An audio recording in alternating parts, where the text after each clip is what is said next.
The war lasted 6 months, but it was not the kind of war anyone expected. The Coalition attacked with military precision, targeting key worlds of the Sanctuary Accord. They expected quick victories against what they saw as undisciplined rebels. They were wrong. The Sanctuary forces fought with coordination that seemed impossible for such diverse groups. Human pilots flew alongside alien navigators who could see through dimensions humans couldn't perceive. Engineers from a dozen species created shields using the technology Thalrix and Dr. Yunji had developed. Defense systems combined ideas from cultures across the galaxy. The Coalition had numbers and firepower. The Sanctuary Accord had something better. They had learned to think together while staying different. Vexithera led combined forces in key battles. His tactics were unpredictable because they came from combining military traditions no single species had ever mixed before. The Coalition thinks in straight lines, he explained to his command staff. We think in circles and spirals and shapes they have no name for. That is our advantage. But the Sanctuary Accord did something the Coalition never expected. They did not try to conquer. Every world they liberated, they offered choice. Stay under Coalition control if you wish, Ambassador Sumin told planetary leaders. Or join us in building something new. But either way, we will not force you. World after world chose to join, not because they were conquered, but because they saw what the Sanctuary Accord offered. Freedom to be different. Support when you needed it, acceptance instead of judgment. On Coalition worlds, minorities that had been suppressed for generations started rising up. They had seen Earth give sanctuary to refugees. They had seen the Sanctuary Accord prove that diverse societies could thrive. Now they demanded the same rights. The Coalition found itself fighting not just external enemies but internal change. Their grip on power was slipping, not because they were losing battles, but because they were losing the argument about how societies should work. Chancellor Jae Sung addressed the Sanctuary Council 6 months into the war. We have reached a turning point. Coalition leadership has requested negotiations. They know they cannot win this fight. The negotiations took place on neutral ground, a space station between territories. Captain Hyunwoo attended as an observer. He watched as Coalition leaders, some of the most powerful beings in the galaxy, sat across from refugees they had once ordered killed. Thalrix spoke for the refugees. His skin showed calm determination. You expelled us because we were different. You said we had no value. We are here to prove you wrong, not with weapons but with what we have built. With what we have become. The Coalition leaders had no good answers. They had spent centuries building a society based on conformity and purity. Now they faced overwhelming proof that diversity was stronger. The old Coalition formally dissolved. In its place came the Union of Free Worlds with one fundamental principle. No being shall be denied dignity, purpose, or home for any reason of birth or difference. The Coalition leadership faced trial. Not for their military actions, but for what they called crimes against sentience, their systematic persecution of anyone deemed imperfect. The testimonies lasted months. Refugee after refugee told their stories. Kaltesh led the Truth and Reconciliation Commission. He had once been part of the system he now worked to dismantle. I cannot undo what I did, he told the assembled courts. But I can help build something better. I can help make sure it never happens again. Earth changed too. What had started with one broken ship and 12 refugees had transformed the entire planet. 127 species now called Earth home. Children of every imaginable form played together in parks and schools. Jiho completed his designs for 12 more integrated cities across different worlds. Each one celebrated mixing cultures rather than separating them. Architecture used to be about building walls, he told his students. Now it is about building bridges. Krizar achieved something her people had thought impossible. Her former hive mind, which had expelled her for having individual thoughts, now embraced a new way of being. They learned to be both collective and individual at once. You can be part of something greater without losing yourself, she taught them. That is what Earth showed me. Dr. Yunji received both the Nobel Prize and its galactic equivalent. She refused both. The refugees deserve the credit, she said firmly. I just listened to what they had to teach. Science works best when we learn from each other. Ambassador Su Min became the Union of Free World's first Secretary General. She was elected unanimously, representing not one world but the principle that everyone deserved representation. Captain Hyunwoo retired from active duty. He started teaching at the first integrated military academy, where human and alien cadets learned together. His course was called Compassionate Leadership. It became the most popular class on campus. Leadership, he told his students, is not about being the strongest or the smartest. It is about knowing when to stand up for what is right even when it is hard, especially when it is hard. 10 years after the first refugee ship arrived, New Haven had become New Haven City. 2 million people lived there, representing 127 species. It was the most diverse place in the known galaxy. A memorial was built to honor those who had died before reaching sanctuary. The design had been chosen through a competition open to all species. The winning entry came from a human-alien team working together. At the unveiling ceremony, Chancellor Jae-sung, now elderly but still sharp, gave a speech. People from across the Union watched. Earth was not special, he said. We were just one small world among billions. What made us different was a choice. When refugees came to us desperate and afraid, we chose to help rather than turn away. That one choice changed everything. He paused, looking at the diverse crowd before him.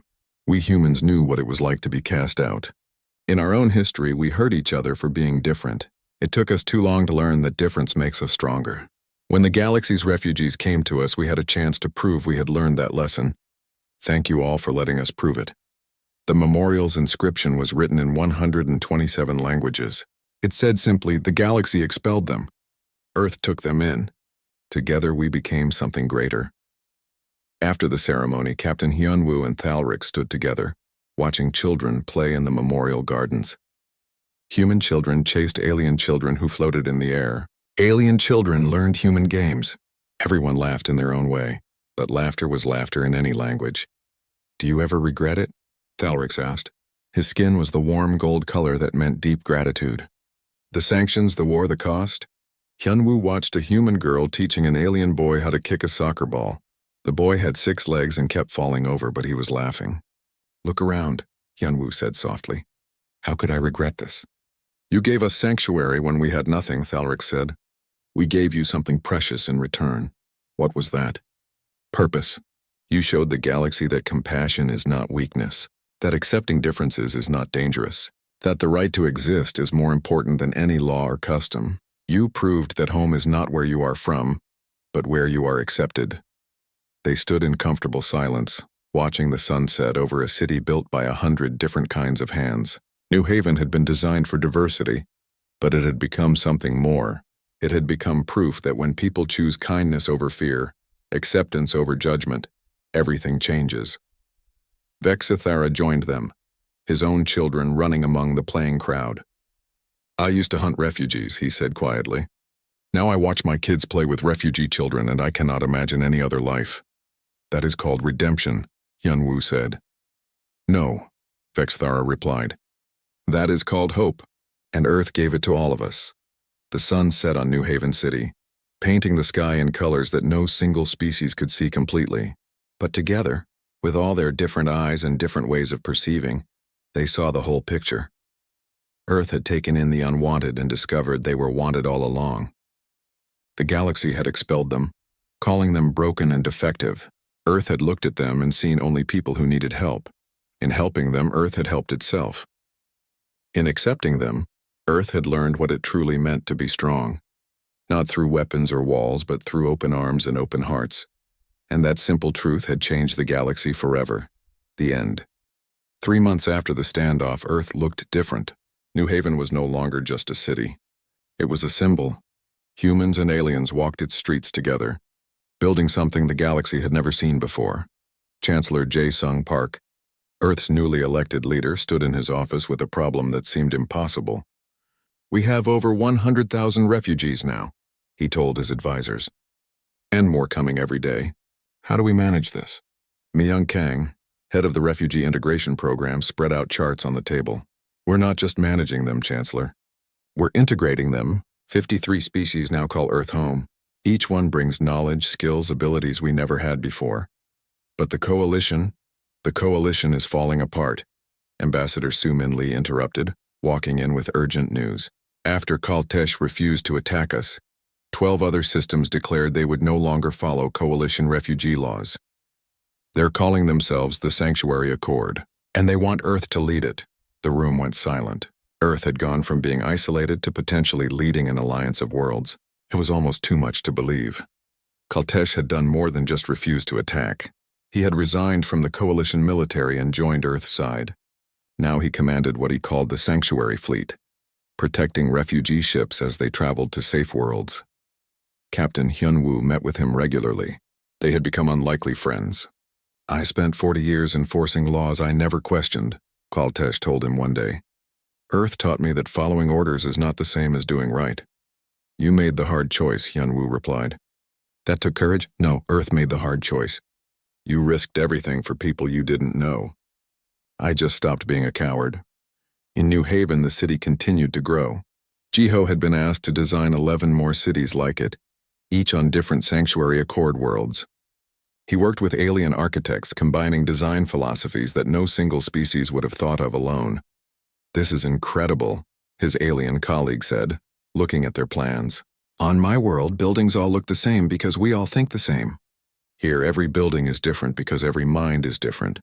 Krezar had achieved something miraculous. She had made contact with her old hive mind, the collective consciousness that had expelled her. But instead of being absorbed back into it, she taught them something new: how to be individuals while staying connected. "I can hear them again," she told Dr. Yunji with wonder. "But I can still hear myself too. They're learning that thoughts don't have to be the same to be together." Dr. Yunji published her research in a paper called The Diversity Advantage. It proved with hard data what Earth had been demonstrating. Teams with mixed species outperformed single-species teams by incredible amounts. Different perspectives led to better solutions. The paper spread across the galaxy. Scientists who had always worked with their own kind started reaching out to others. Research stations that had been stuck on problems for years suddenly made breakthroughs when they added diverse team members. But the old coalition leadership was not going quietly. They saw the Sanctuary Accord as a threat to everything they believed in. If refugees could thrive, if difference made societies stronger, then their entire system was wrong. They engineered a plague, a virus designed to target human DNA specifically. They released it on Earth, hoping to destroy the heart of the rebellion. The virus spread fast. Within days, thousands of humans were sick, hospitals filled. Earth's government declared a state of emergency. Chancellor Jae-sung addressed the world. "This is an attack on our people, but we will not respond with revenge. We will respond with what we do best, working together to solve problems." Thalrix gathered every refugee scientist on Earth. "Humans saved us," he said. "Now we save them." Dr. Yunji led the research team. She worked with Thalrix, Krezar, and scientists from 20 different species. They approached the problem from angles human scientists alone never would have considered. One species could see patterns in DNA that human eyes missed. Another could process data faster than any computer. A third had natural resistance to similar viruses and shared their genetic immunity. The coalition had calculated that creating a cure would take months. They had 4 days. The research team worked without stopping. Humans and aliens together, sharing ideas, building on each other's strengths. When human researchers got tired, alien colleagues who needed different sleep cycles took over. When one species hit a dead end, another found a different path. On the 4th day, they had it. A complete cure. Dr. Yunji stood before the press, exhausted but triumphant. "We did what the coalition thought was impossible. Not because humans are special, but because we worked with people who think differently than we do. Diversity is not just our strength. It is our survival." The cure was distributed freely, not just to humans, but to anyone who might be affected by similar attacks. Earth and the Sanctuary Accord made it clear they would not hoard their discoveries. Knowledge was meant to be shared. The old coalition leadership had tried to destroy Earth and instead proven why Earth's way was better. Across the galaxy, more worlds joined the Sanctuary Accord. The movement was becoming impossible to stop. Ambassador Suman worked day and night negotiating the new Earth Accords, a set of principles that would govern the growing alliance. The first principle was simple: no being shall be denied dignity or home because of how they were born. 23 worlds signed immediately. More were considering it. Vexithera trained the first integrated defense force in galactic history. Human soldiers trained alongside aliens who had once been hunted. They learned from each other, combining tactics no single species would have developed alone. We are not training to attack, Vexthara told his recruits. We train to protect. Every being here, human or alien, deserves to feel safe. That is what we defend. But everyone knew the old coalition would not simply give up. They had lost the moral argument. They had lost the scientific argument. They had lost world after world to the Sanctuary Accord.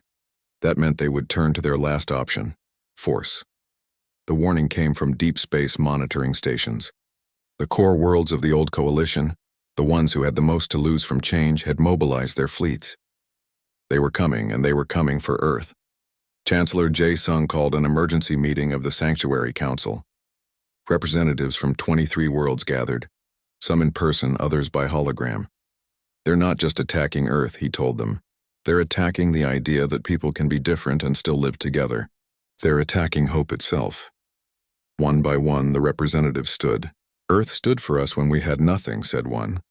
Now we stand for Earth. The question is not if we fight, said another. The question is how we prove that our way is better than theirs. Captain Hyunwoo, now a senior advisor, spoke last. We fight not with hate, but with the conviction that everyone deserves a home. We fight not to destroy them, but to show them a better path. And most importantly, we fight together. The Sanctuary Accord began preparing, not just for war, but for what came after, because they knew that true victory would not be measured in battles won, but in minds changed. In New Haven, refugees and humans worked side by side, building defenses and building hope in equal measure. Thalric stood with Dr. Yunji looking at the city they had helped create. Do you think we can win? Thalric asked. Dr. Yunji thought about it. I think we already have. We've proven that different people can work together. We've proven that compassion is not weakness. Win or lose the coming battle, that truth is out there now. It can't be taken back. The coalition fleet was 3 weeks away. Earth and the Sanctuary Accord had that long to prepare for the fight that would determine the future of the galaxy. The countdown clock showed 30 hours left. In space above Earth, 2 fleets faced each other. The coalition battle fleet was organized and powerful, their ships gleaming with military precision. The Free Fleet looked like a collection of spare parts held together by hope and determination. On the bridge of the coalition flagship, Prime Arbiter Kaltesh looked at the ragtag fleet that had positioned itself between his weapons and Earth. He had been a soldier for 40 years. He had followed orders without question, but something about this situation made him uncomfortable. Sir, his tactical officer said, those refugee ships have no real weapons. We could go through them in minutes. Kaltesh knew this was true, but going through them meant killing thousands of refugees. Maintain position, he ordered. We wait for Earth's response. On Earth, Captain Hyunwoo stood in Unity 7's command center. He opened a direct channel to Kaltesh. Prime Arbiter, this is Captain Hyunwoo Kim of Earth. I request permission to speak with you. Commander to Commander. There was a long pause. Then Kaltesh appeared on the screen. He was older than Hyunwoo expected, with gray marking his face. His eyes looked tired. Speak, Kaltesh said. You've been a soldier a long time, Hyunwoo said. You know what it means to follow orders. But you also know what it means to do the right thing. I've read your service record.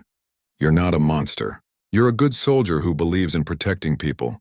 Flattery will not change my orders. I'm not flattering you. I'm asking you to look at what you're about to do. Those refugees you're supposed to take. Their families, children, people who committed no crime except being born different. Is that really worth killing for? Kaltesh's face remained neutral. The coalition has laws, bad laws. We humans used to have laws that said some people were property. We had laws that said some people couldn't marry who they loved. We had laws that kept people separate because of skin color. Those were laws too, but they were wrong. For the first time, something flickered in Kaltesh's expression. My orders are clear. Then I'm asking you to disobey them. I'm asking you to be more than a soldier. I'm asking you to be someone who stands up when something is wrong. The transmission ended. Hyunwoo didn't know if his words had done any good. Down in New Haven, life continued with strange normalcy. Humans and aliens worked side by side, knowing that everything they had built might be destroyed within hours. But they kept working anyway. Thalrix and Dr. Yunji were in the research lab. They had finished something important. If we survive this, Thalrix said, this technology will change everything. Shield systems more advanced than anything the Coalition has. Created by combining human engineering with refugee abilities, Dr. Yunji added. the very abilities the Coalition called defects. Vexithara, the former Coalition officer, was training volunteers for Earth's defense. Many were refugees who had never held a weapon. "I spent years hunting you," he told them. "Now I'll spend the rest of my life protecting you, whatever comes." One of the refugees, a young male with 6 arms, asked, "Why did you change? What made you different?" Vexithara thought about it. "I was ordered to kill a family. Parents and 3 children. Their crime was that one child was born with the wrong number of eyes. As I aimed my weapon, the child smiled at me. Just smiled. And I realized I had become the monster. Not them." The room was quiet. Then the 6-armed refugee said, "That child was my sister. You let us go. You saved us." Vexithara looked at him in surprise. They stared at each other for a long moment. Then the refugee extended one of his hands. Vexithara took it. 10 hours left on the countdown. Earth's government broadcast a message to the Coalition fleet. Ambassador Sumin Lee stood before cameras, speaking calmly but firmly. "To the Coalition forces in our system, Earth will not surrender the refugees under our protection. We do not make this choice lightly. We know the consequences, but some things are more important than our own comfort, our own safety. The right to exist is one of those things." She paused, looking directly at the camera. "We invite you to visit New Haven, see what we have built together. See humans and 47 alien species living, working, creating together. See what the galaxy could be if we stopped throwing away anyone who is different. But if you attack, know this: Earth stands united. Every human, every refugee, every being on this world will resist. Not with hatred, but with the conviction that we are right and you are wrong." The message was broadcast across both fleets and throughout the galaxy. Billions watched and waited. 5 hours left. On Kaltesh's flagship, something unexpected started happening. His weapons officer stood up from her console. "Sir, I cannot fire on those ships." "I will not." Kaltesh turned to her in shock. "That is a direct violation of orders." "Yes, sir." "It is." Another officer stood, then another. Across the bridge, soldiers were standing up and refusing to follow orders. "This is mutiny," Kaltesh said, but his voice lacked force. "No, sir," his weapons officer said. "This is conscience. We watched that broadcast. We saw what Earth has built, and we realized we are on the wrong side." Reports came in from other ships in the fleet. The same thing was happening everywhere. Soldiers were refusing to attack. Some ships were powered down their weapons entirely. Kaltesh sat in his command chair, looking at his crew, all of them waiting for his response. He thought about his 40 years of service, about every order he had followed without question, about the refugees he had helped hunt, never asking if it was right. He thought about that human captain who had challenged him, who had asked him to be more than just a soldier. Kaltesh opened a channel to Earth. Captain Hyunwoo appeared on his screen. "Captain Kim," Kaltesh said slowly, "it appears my fleet has mutinied. Not violently, but they have refused to carry out their orders. I could force them. I could threaten them, but—" He paused. "But I find I agree with them." Hyunwoo waited, barely breathing. "I have spent my career following orders," Kaltesh continued. "Perhaps it is time I follow my conscience instead. We need to talk, Captain, not as enemies. As people who want to find a better way." On Earth, in New Haven, and refugee homes across the planet, people heard the news. The Coalition fleet had stood down. No one was attacking. No one was taking anyone away. Thalrix's skin blazed through every color of the spectrum, showing emotions too complex for words. Krizar collapsed in relief, her many minds all agreeing on one thing. They were safe. In the streets of New Haven, humans and aliens embraced. Some cried. Some laughed. Some simply stood together in silence, grateful for another day. The galaxy had been watching. Now they saw something they had never seen before. The most powerful military fleet in the galaxy had refused to attack refugees. Soldiers had chosen mercy over orders, conscience over law. Earth had not just survived. It had changed minds. It had proven that compassion was not weakness, and the galaxy would never be the same again.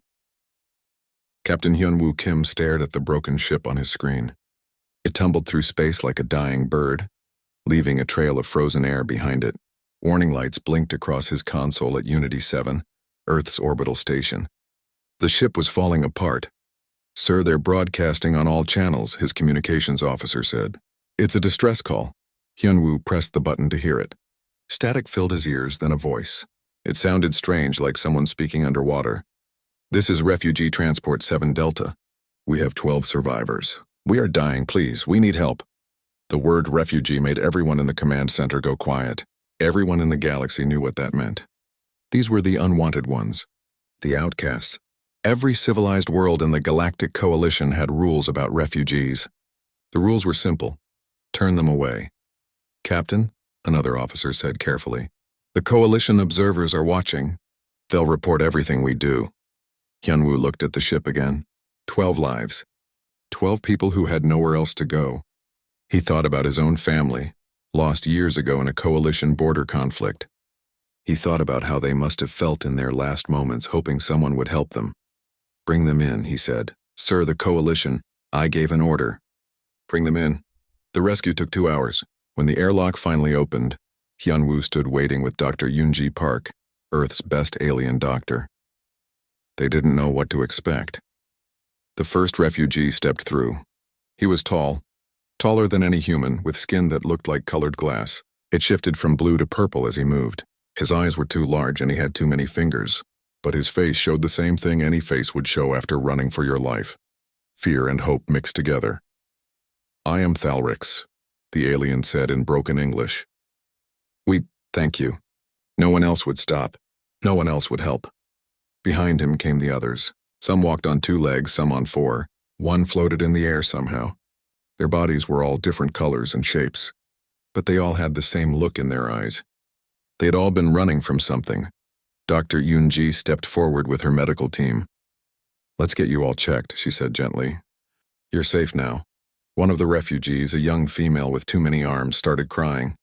The sound was nothing like human crying, but everyone understood what it meant. Over the next few days, Hyunwoo learned their stories.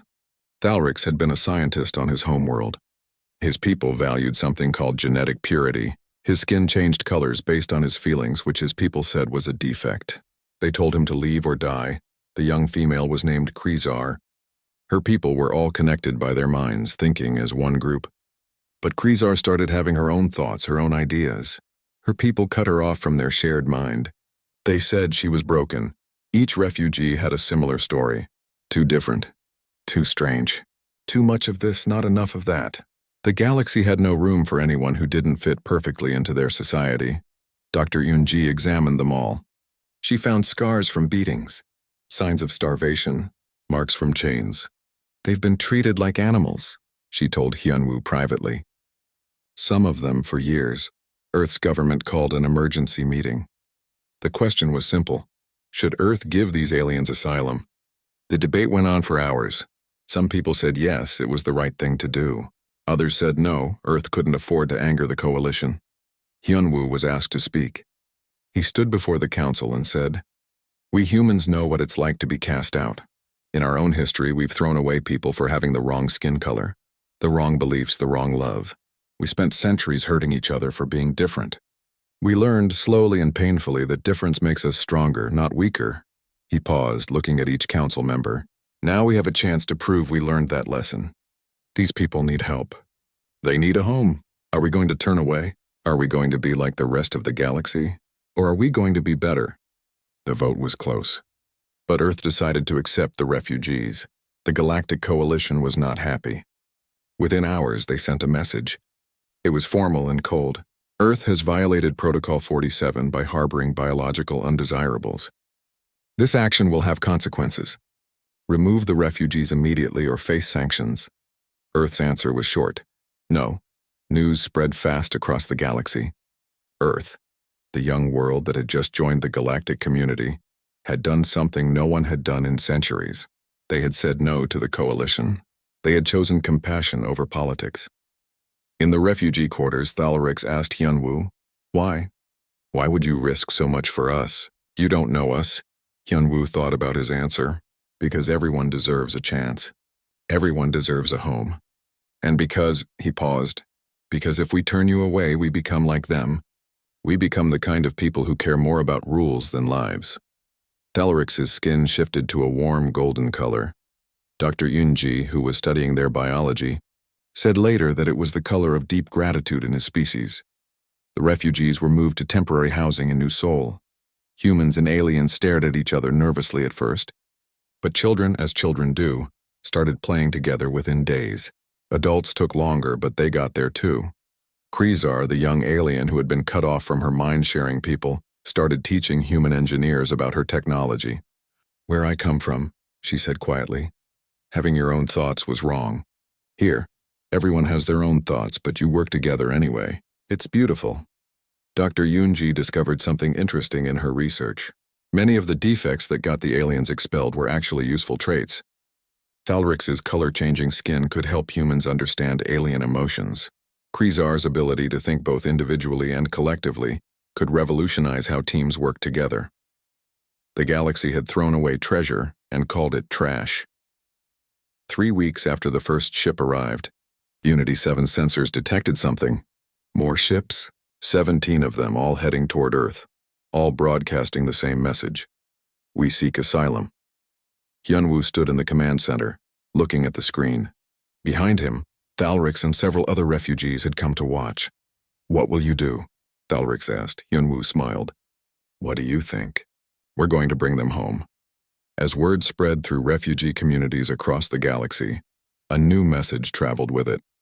There is a world that takes in the unwanted. There is a world that believes everyone deserves a chance. The world is called Earth, and so they came, one ship at a time, carrying those the galaxy had abandoned. They came hoping for mercy and found something better: acceptance. Earth was about to change forever, and the galaxy would never be the same. 6 months had passed since Earth opened its doors. The temporary camps in New Seoul had grown into something bigger. 3,000 aliens from 47 different species now called Earth home. Ji-ho Choi stood in the Australian outback, looking at blueprints that seemed impossible. He was an architect, and Earth's government had given him the craziest job of his life: design a city where humans and aliens could live together. How do you build a city for 50 different types of bodies? He muttered to himself. "You ask them what they need," said a voice behind him. Ji-ho turned. It was Thalrix, the Valorian scientist. His skin was a thoughtful blue color today. Behind him stood several other aliens, all looking at the empty land. "We want to help build it," Thalrix said. "This will be our home too." So they worked together. Humans operated the big machines. Aliens contributed ideas that humans would never have thought of. Some aliens could see colors humans couldn't, helping with lighting design. Others understood sound in ways that made the acoustics perfect. Krezar, with her unique mind, figured out systems that connected everything smoothly. They called the city New Haven. But not everything was going well. The Galactic Coalition had imposed sanctions on Earth. No more trade with other worlds. No more access to certain technologies. No more help. Ambassador Sumin Lee spent her days in endless meetings, trying to keep Earth from being completely isolated. She argued with coalition representatives who saw Earth as a rebellious child that needed punishment. "You are protecting biological errors," one ambassador told her coldly. "These beings have no place in civilized society." Sumin kept her temper under control. "These beings are people. They think. They feel. They have the same right to live as anyone else. Your world will regret this choice." Back on Earth, people were starting to feel the pressure. Food was more expensive. Medicine was harder to get. Some people started asking if helping aliens was worth making their own lives harder. Protests started in major cities. Some were peaceful. Others were not. A group calling themselves Earth First demanded that all aliens be sent away. Captain Hyunwoo, now working as a civilian liaison, found himself standing between angry humans and frightened aliens more than once. "We made a promise," he told the protesters. "We said we would give them a home. Earth doesn't break its promises." "Easy for you to say," someone shouted back. "You're not the one whose kids are going hungry because trade is cut off." That night, Hyunwoo sat with Thalrix and Dr. Yoonji. "Are we asking too much?" he said quietly. "How long can we expect people to sacrifice for strangers?" Thalrix's skin shifted through several colors before settling on a determined red. "Then we must prove we are not a burden. We must show we can give back." Dr. Yoonji had been studying refugee biology for months. "I think I know how," she said. "The traits that got them expelled, they're not weaknesses. They're incredible strengths." She showed them her research. One species could process sunlight more efficiently than any solar panel. Another species could break down waste into useful materials. A third could sense underground water from miles away. The Coalition saw these abilities as defects because they were different. Dr. Yunji explained. But on Earth we can use them. We can solve problems that have troubled us for years. Thalrix gathered the refugee scientists. They started working with human researchers, sharing knowledge that the Coalition had suppressed. Within weeks, they developed a new energy system that was 3 times more efficient than anything Earth had before. SAR created neural interfaces that let teams work together better without forcing them to think the same way. Construction of new havens sped up by months.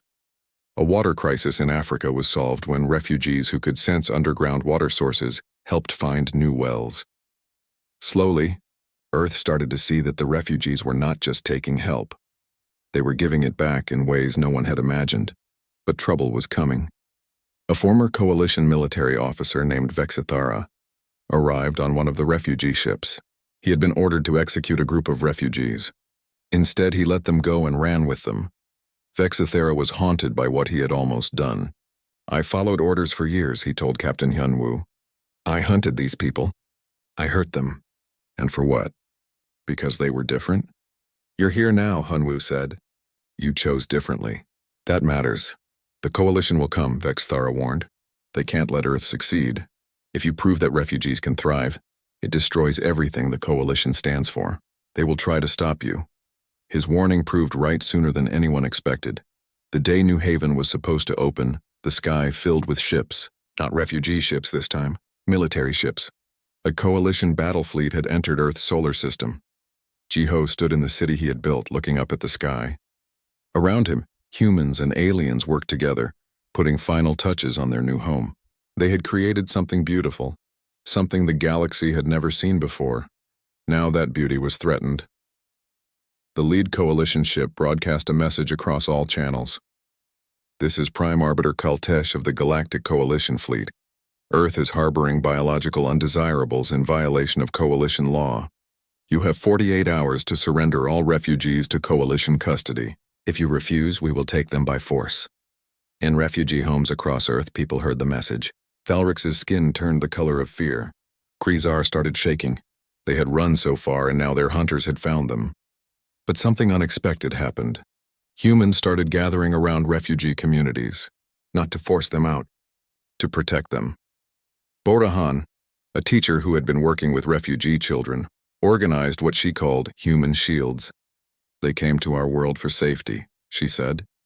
If the Coalition wants to take them, they'll have to go through us first. Thousands of humans joined her. They surrounded New Haven, standing between the refugees and any force that might come. Earth's government met in emergency session. The vote was unanimous. Earth would not surrender the refugees.